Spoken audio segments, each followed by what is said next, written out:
আসসালামু আলাইকুম। বিবিসি আন্তর্জাতিক বিশ্ব সংবাদে আপনাকে স্বাগত। শুরুতে সংবাদ শিরোনাম, পরে বিস্তারিত। বাংলাদেশের সর্বশেষ গুরুত্বপূর্ণ আপডেট সংবাদে আপনাকে স্বাগত। শুরুতেই সংবাদ শিরোনাম, পরে বিস্তারিত। প্রথমে জানাবো, পিআরের দাবিতে পাল্লা ভারী করছে দলগুলো। ত্রয়োদশ জাতীয় সংসদ নির্বাচন কোন পদ্ধতিতে, প্রচলিত ব্যবস্থায় নাকি আনুপাতিক হার বা পিআর পদ্ধতিতে হবে এ নিয়ে রাজনৈতিক বিতর্ক আরও দানা বাঁধছে। পিআর পদ্ধতির নির্বাচন ইস্যুতে দেশের বেশিরভাগ রাজনৈতিক দল দ্বিধা বিভক্ত। এ বিষয়ে গুরুত্বপূর্ণ সংবাদ জানাবো, সঙ্গেই থাকুন। এরপর জানাবো, জাতীয় গোয়েন্দা সংস্থা এনএসআই র নেটওয়ার্ক। বাংলাদেশের জাতীয় নিরাপত্তা গোয়েন্দা সংস্থা এনএসআই এর অভ্যন্তরে 2009 থেকে 2024-এ ভারতীয় গোয়েন্দা সংস্থা রয়ের একটি শক্তিশালী নেটওয়ার্ক তৈরি হয়েছে বলে জানিয়েছে আমার দেশ পত্রিকা। গত কয়েক বছরে সংস্থাটিতে ছাত্রলীগ ক্যাডার, আওয়ামী লীগের পরিবারের সদস্য এবং ভারত অনুগতদের ব্যাপক হারে নিয়োগ দেওয়া হয়েছে বলে জানা গেছে। এর ফলে যে কোনো সময় রাষ্ট্রের নিরাপত্তায় বড় ধরনের হুমকির সম্মুখীন হওয়ার আশঙ্কা দেখা দিয়েছে। এদিকে আমার ছেলেকে যেভাবে পোড়ানো হয়েছে, হাসিনারও সেরকম শাস্তি চাই বললেন আস-সাবুরের বাবা। জুলাই বিপ্লবে মানবতাবিরোধী অপরাধের মামলায় ক্ষমতাচ্যুত প্রধানমন্ত্রী শেখ হাসিনা ও সাবেক স্বরাষ্ট্রমন্ত্রী আসাদুজ্জামান খান কামাল এবং সাবেক পুলিশ মহাপরিদর্শক চৌধুরী আব্দুল্লাহ মামুনের বিরুদ্ধে সাক্ষ্য নেওয়া হয়েছে। গোলাম মর্তুজা মজুমদারের নেতৃত্বে 3 সদস্যের ট্রাইব্যুনাল একে 3 জনের সাক্ষ্য দেওয়া হয়। সাক্ষীদের মধ্যে আশুলিয়ায় হত্যার পর লাশ পুড়িয়ে দেওয়া শহীদ আস-সাবুরের বাবা এনাম নাজেদ জাকি ট্রাইব্যুনালে বলেছেন, আমার নিরপরাধ ছেলেকে শেখ হাসিনা সহ আসামিরা যেভাবে পুড়িয়ে হত্যা করেছে, আমিও তাদের একই রকম শাস্তি চাই।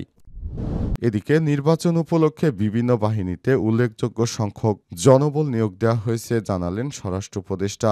আগামী নির্বাচন সুষ্ঠু করার লক্ষ্যে 15,851 জন পুলিশ, 4,469 জন বিজিবি, আনসারের 5,551 জন, কারা অধিদপ্তরে 1,508 জন, ফায়ার সার্ভিসে 208 জন নতুন জনবল নিয়োগ দেওয়া হয়েছে। এদিকে লিটারে নয়, কেজিতে বিক্রি হচ্ছে তেল, ব্যবস্থা গ্রহণের সুপারিশ। সরকার ভোজ্য তেলের দাম লিটারে নির্ধারণ করলেও রাজধানীর বাজারে তা বিক্রি হচ্ছে কেজি হিসেবে। Bangladesh trade and tariff commission সরেজমিনে বাজার পরিদর্শনে এমন চিত্র দেখেছে। 1 লিটার বোতল সয়াবিনের দাম 189 টাকা, 5 লিটারের দাম 922 টাকা, 1 লিটার খোলা সয়াবিন 169 টাকা এবং 1 লিটার খোলা পাম তেল 150 টাকা। কিন্তু 18 আগস্ট কারণ বাজার ট্যারিফ কমিশনের প্রতিনিধি যে দাম পেয়েছেন তাতে দেখা গেছে 1 লিটারের দাম 185 থেকে 189 টাকা, 5 লিটারের দাম 890 টাকা এবং 1 কেজি খোলা সয়াবিন তেল 179 থেকে 182 টাকা এবং 1 কেজি খোলা পাম তেল 165 থেকে 170। এতে দেখা যাচ্ছে সরকারের নির্ধারিত দামের থেকে প্রতি লিটারে 5 টাকা বেশি করে বিক্রি করছে দোকানিরা। এবং সর্বশেষ জানাবো, পুতিন জেলেনস্কির মধ্যে বৈঠকের আয়োজন চলছে বললেন ডোনাল্ড ট্রাম্প। ইউরোপের গুরুত্বপূর্ণ নেতাদের সঙ্গে নিয়ে যুক্তরাষ্ট্রের প্রেসিডেন্ট ডোনাল্ড ট্রাম্প এবং ইউক্রেনের প্রেসিডেন্ট ভলোদিমির জেলেনস্কির সঙ্গে কথাবার্তার একটি বৈঠক হচ্ছে। এই বৈঠক থেকে আগামীতে তারা বিভিন্ন কর্মপরিকল্পনা নির্ধারণ করবেন।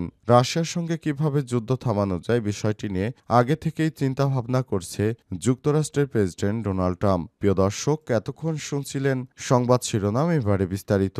তবে তার আগে বন্ধুরা, অনুরোধ থাকবে এই সংবাদটিতে একটি লাইক দিন।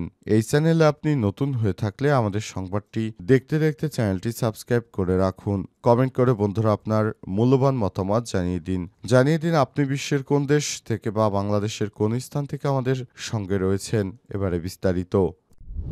পিআরের দাবিতে পাল্লা ভারী করছে রাজনৈতিক দলগুলো। ত্রয়োদশ জাতীয়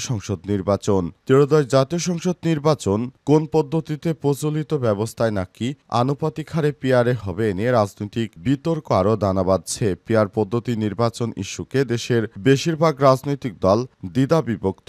এমন প্রেক্ষাপটে নির্বাচন অনুষ্ঠানের পদ্ধতি নিয়ে বড় সংকট দেখা দিয়েছে। রাজনৈতিক ও পর্যবেক্ষকরা বিষয়টি নিশ্চিত করেছেন। সেই সঙ্গে জুলাই সনদের বাস্তব বাস্তবায়ন পদ্ধতি নিয়ে এক ধরনের সংকট দেখা দিয়েছে। যেসব দল পিআর পদ্ধতির পক্ষে তারা নিজেদের পাল্লা ভারী ও জনমত তৈরি করতে তৎপরতা বাড়াচ্ছেন। অভ্যন্তরীণ সাংগঠনিক যোগাযোগের পাশাপাশি আন্দোলনের কর্মসূচিও অব্যাহত রেখেছে। গত রোববার বিশেষ সেমিনার করেছে বাংলাদেশ জামাত ইসলাম। সেখানে পিআর পদ্ধতির পক্ষে থাকা অন্তত 10টি দলের শীর্ষ নেতা এবং বিশিষ্টজন অংশ নেন। এর আগে গত বুধবার ঢাকায় বিক্ষোভ সমাবেশ করেছে দলটি।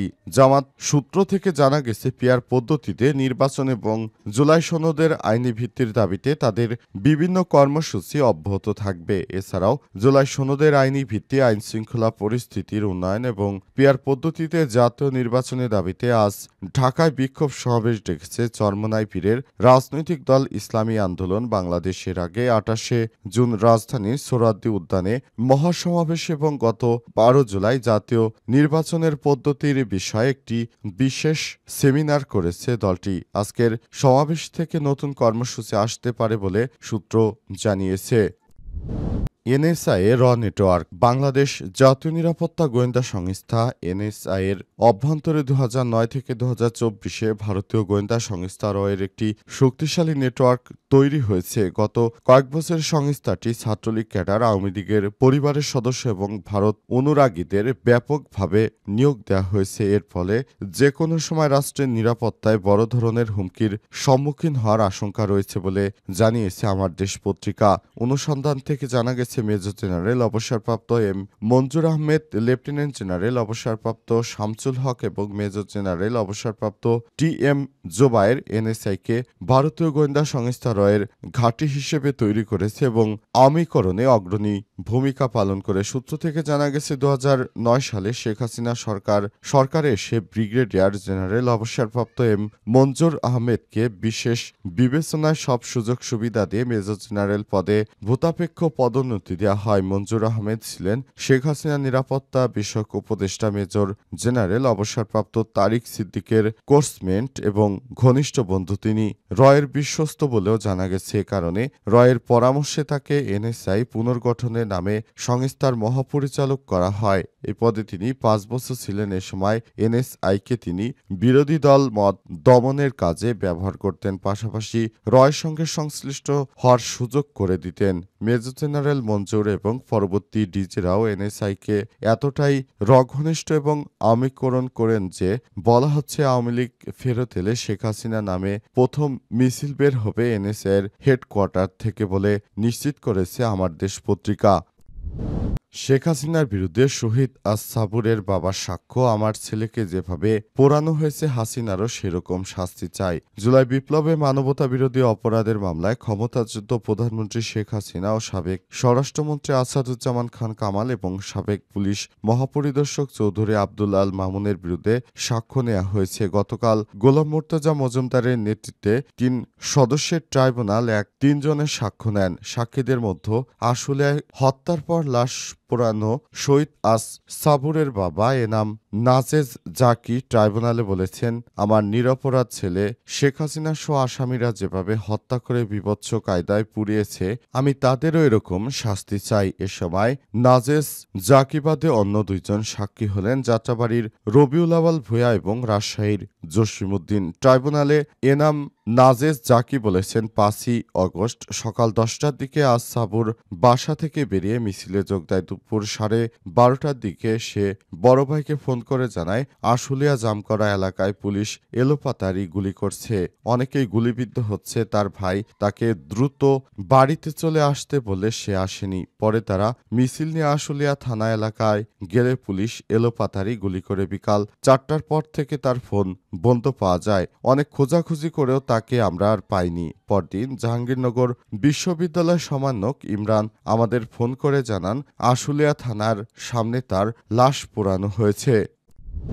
নির্বাচন উপলক্ষে বিভিন্ন বাহিনীতে উল্লেখযোগ্য সংখ্যক জনবল নিয়োগ দেওয়া হয়েছে বলেন স্বরাষ্ট্র উপদেষ্টা।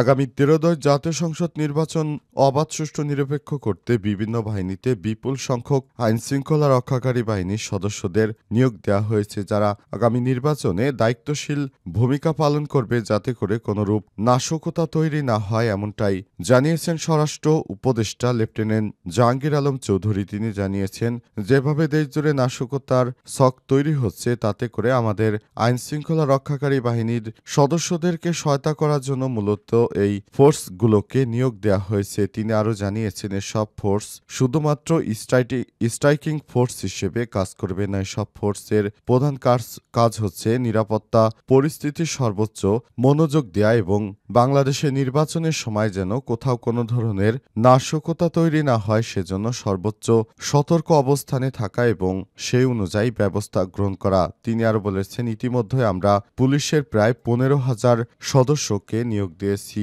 যাতে করে পুলিশের সংখ্যা আরও বৃদ্ধি পায় এবং আইনশৃঙ্খলা পরিস্থিতি যেন ঠিক থাকে। এ ব্যাপারে আমরা সব ধরনের প্রচেষ্টা চালিয়ে যাব বলেও জানান তিনি।